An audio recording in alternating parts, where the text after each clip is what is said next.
Welcome to Time to Teach with Tammy, the podcast that gives tips, advice, and suggestions to teachers by a real teacher. So sit back and enjoy. And oh yeah, don't forget to subscribe.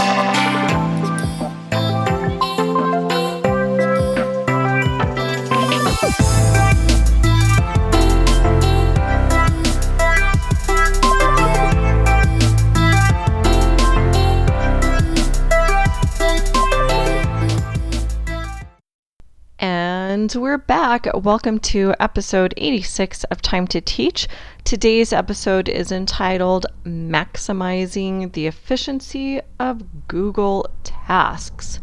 Okay, before I begin today's episode, I just want to say the idea was kind of to ease back into the school year and kind of putting out an episode maybe every couple of weeks before we get going.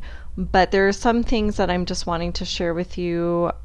There might be things, I'm hoping this is more for people who might not be utilizing things this way. So they're just kind of tips for anyone who might be interested in it as you're starting to get your classroom going and getting your students and just starting out the school year. So I do want to also say again, I don't have all the answers, and I'm certainly not doing this podcast to come off as I do everything the correct way. I have all the answers. In fact, I don't believe that at all. This podcast is really more a reflection place for me, but I know that the best things that I do are things that I have seen others do, or I've gotten the idea from other people. Nothing I do is authentic.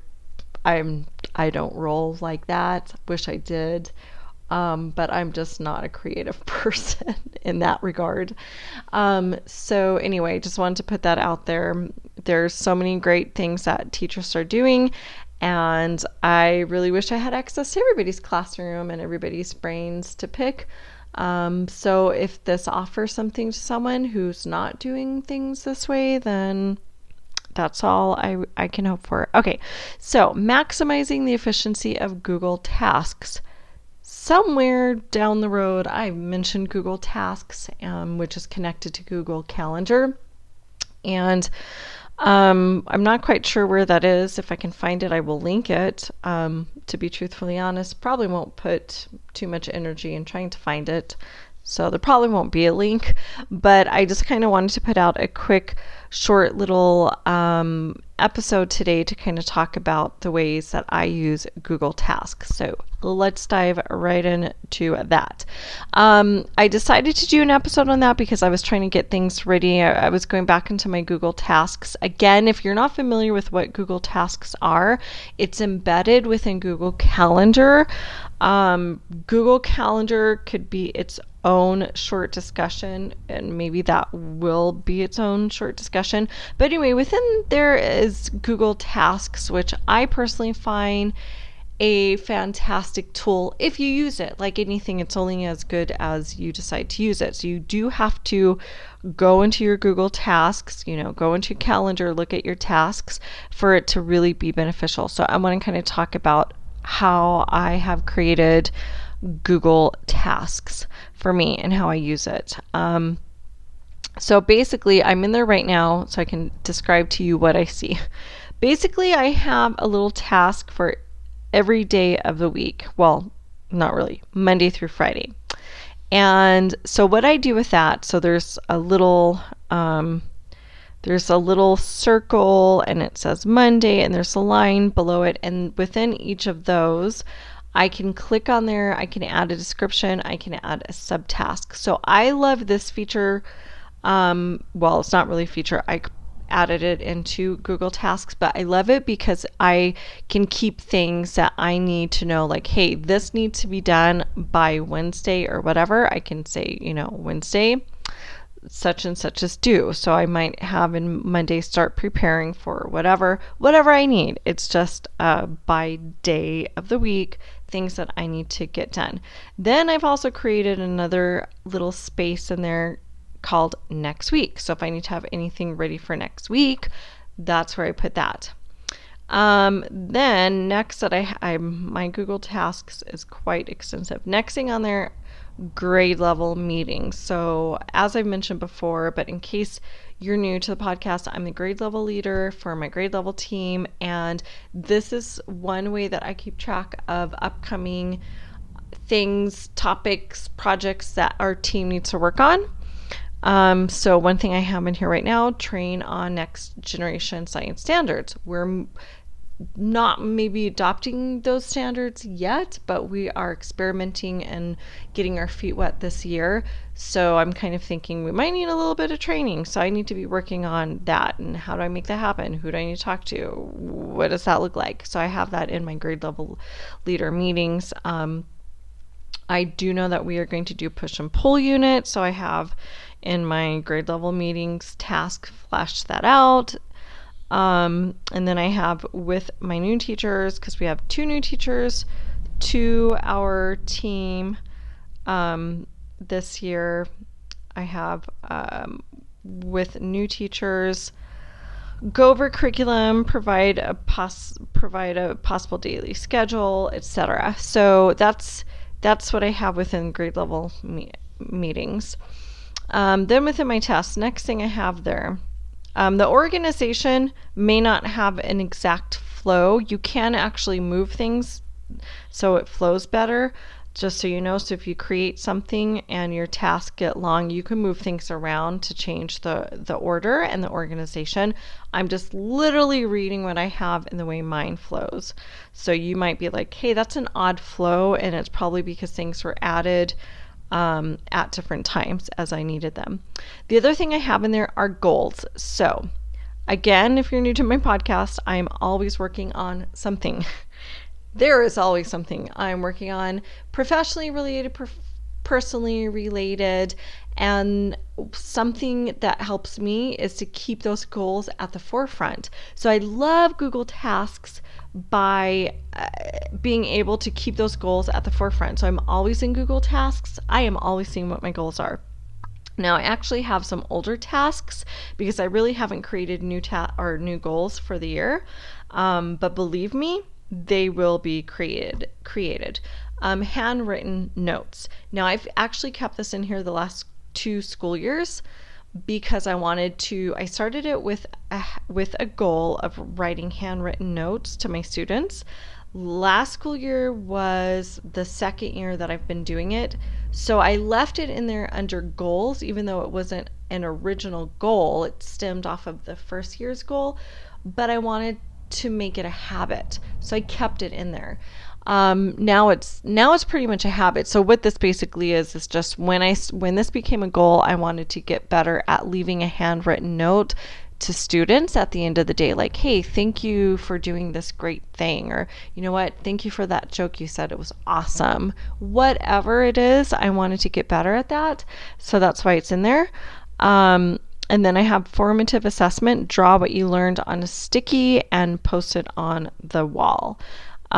So that's been kind of a goal that I kind of altered because I still haven't quite gotten it up to the wall, but utilizing sticky notes for drawing what they learned is something that was a goal that didn't quite get on my wall, but it's something that I worked on a lot this past year in terms of I did a lot, especially in my math groups, and I would have them maybe answer a question or something on a sticky, and then they put it on a paper, and then I can kind of use that as formative assessment to know if they're meeting expectations, if there's confusion, if there are misunderstandings, and being able to plan next steps based off of that.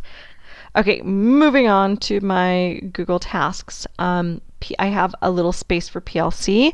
This is because the last couple of years I have been in charge of running the PLC. I mean, there's lots of small PLCs going on, so I'm in charge of one of them. And this was a great way for me to be able to plan out the next ones. As I saw maybe resources or got an idea, I would hold that information in this place so I didn't forget, and it would make planning so much easier. Then I have a space for I told you, this is a long list. I mean, you thought this was going to be very cut and dried. Nope, nope, nope. There are layers to this, people. There are layers. I have a place for small groups for math, so that's where I would actually be fleshing out my small groups, especially if I get an idea. And then same small groups for literacy. Then I have a place for word work activities, and I just keep these on my tasks to help me kind of remember grade activities like race, sort, read and write, race, and race and snap. No, I'm not sure what I meant by that. I think I just meant the race with the snap words, I think is what I mean there. Partner quiz with your snap words. Blind sort and write and draw, sentence sort, word hunt, concept sort, build word, memory, tic-tac-toe, find the spelling patterns in your reading and writing, create words with magnetic letters. So that's what I have there. Then I have a space for report card scores. It's just a place where I can go quickly to remember what those what our scores mean. Then I have a place for math centers, and again, it's just exactly how I've used my space for word work. I can go there quickly and look at the math centers, which now I've been doing math stations. And this is because I recycle a lot of my station work. So write and draw, number words, Lego, number match, problem journal, color by number, codable, scavenger hunt. So it's a way for me to go back in there and be like, oh yeah, those are some things that I do. Okay, next thing that I have in my Google Tasks is I have every month of the year, beginning with when I return, which is when most of us return, August.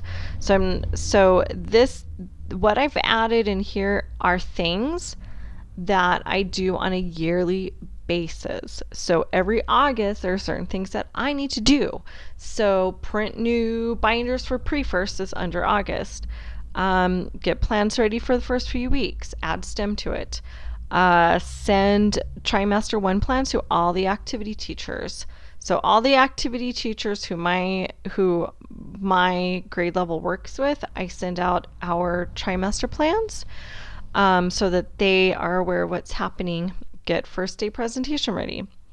Meet with the technology teacher to go over tech plans. So I have all of that listed in August. Oh, I also have think about decor for Independence Day. That's coming up in September. So I'm flagging that in August so that I'm already thinking about it I'm flagging it in August for September. And let me clarify that. I live in Mexico. So if you're like, what? Our Independence Day is in September. So that's why I have a flag there. Then in September, the only thing I have in there is start planning Halloween decor. So you see I have things that are unique to that month. So that's the reason why I have every month of the year in my tasks. It just helps me to keep track of the things that are happening every month.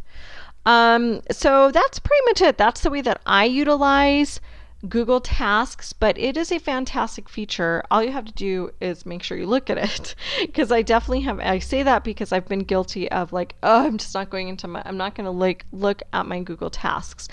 But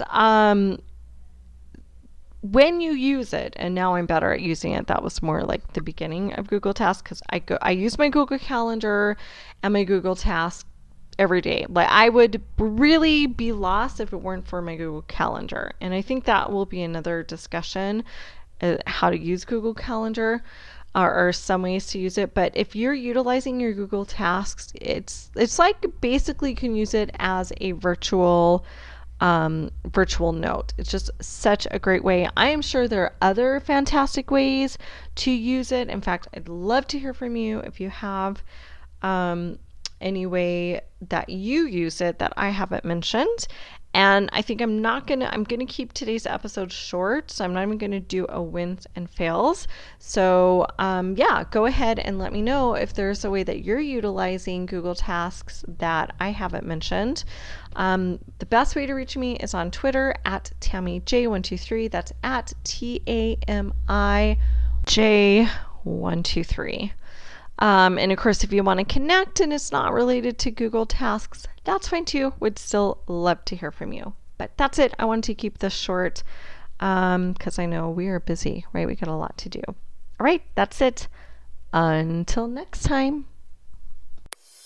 Wait a minute. Wait 1 minute. Before you go, don't forget you can catch our show notes online at www.timetoteach.libsyn. That's libsyn.com. We're also on Facebook at Time to Teach. Don't forget to check out our Facebook group, Teachers for Effective Curriculum.